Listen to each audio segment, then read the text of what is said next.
Anyone know this guy? Just captured this after tipping 15%. Also knocked over my 10 years old potted monstera, snapped it in half.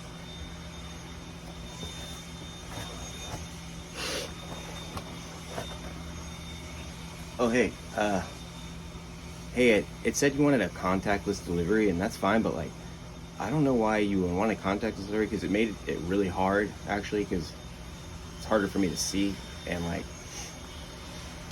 I'm doing it for you though, because it says on the special instructions.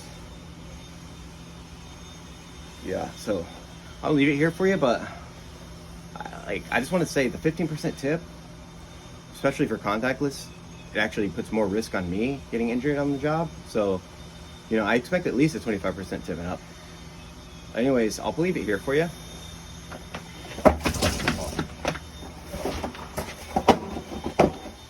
Okay. Have a good one.